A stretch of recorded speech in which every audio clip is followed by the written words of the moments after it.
उपाय लेते Modi answer अमता पीबसु ngamde answer पीबा ngamdabnina aisu accept toba ngamde isam naida sugar gi normal value kayano haibto moi khumba ngamde the bp kam bp low or matunda patient ko koina kamaina treatment tawgadage kamaina handle tawgadage haibagi answer ko moi piba ngamde senior ji kalgi nursing staff na te kanna tawli systematic se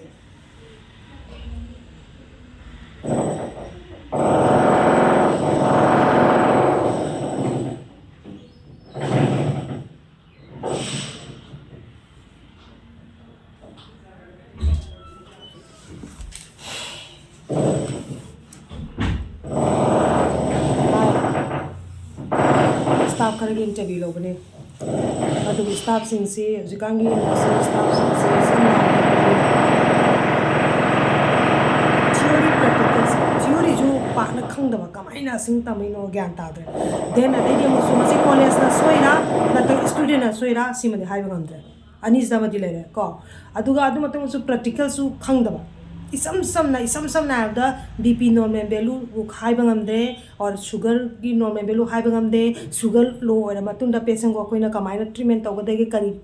kari action logadage haiba gi siju moy khang haite khang de haiba ngamde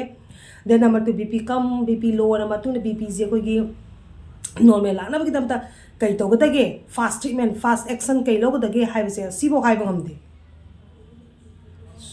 aduna uski matam se amna di auditi net ke matam ni auditi am sakala matam ni aduna na sing ji ko isa ni sabu khara ko gi theory then practical ani makse hadi sat khara chappa da mathom dai anna head just training ek koi baga yum da phama lai bagi mahutta ek fresher staff sing student jing je sana da ko gi home nursing care ko ba na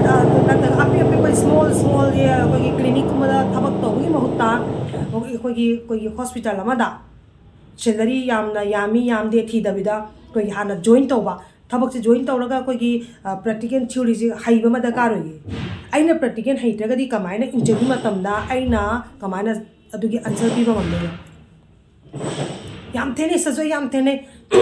resume दा 7 years 8 years 9 years की कोई knowledge नी experience certificate का जे पूरा मत के मोदा interview पीबा like इसम ना मोदा सिंपल सा क्वेश्चन हम मतमदा कोई जवाब पीबा नगमले आईडी अदोइदी एक्सेप्ट तोके मागी 9 years 10 years ओगियो यू 11 years ओगियो यू इसमें हम तो एकदम आईडी एक्सेप्ट तोके आईडी खंग दबदुना मा जवाब कोई आंसर पीबा ngamdriba na to sana ICU da 9 years थबक तौयन लानी इसम ना बाईपास कमाई मैनेज तौनी वेंटिलेटर कितना मोट है यदि वेंटिलेटर की बेंटी की मोट क्या लई अदु जो हाइबा ngamde ABC कमाई येंगनी जगे सोडियम लो हो और मतमना पेशेंट कोइना कमाइना पेशेंट ट्रीटमेंट तौगनी कई पीनी हाइबा कई फास्ट डोज पीनी सिबो खंगमदे सम ना बता सबना नाबदे इंजेक्शन एंटीबायोटिक तो यो कोई यूरिया क्रिएटिनिन कोई सीके दी पेशेंट दा पीबा यादबा कोई एंटीबायोटिक्स लेयबा मैम जेना खंबिरंगनी एंटीबायोटिक्स लेयबा अदुबोक्ता हाइबा खुंबंगमदे ICU दा 9 years 10 years थबक तौया लानी चावने दम कोई एक्सपेंस सारे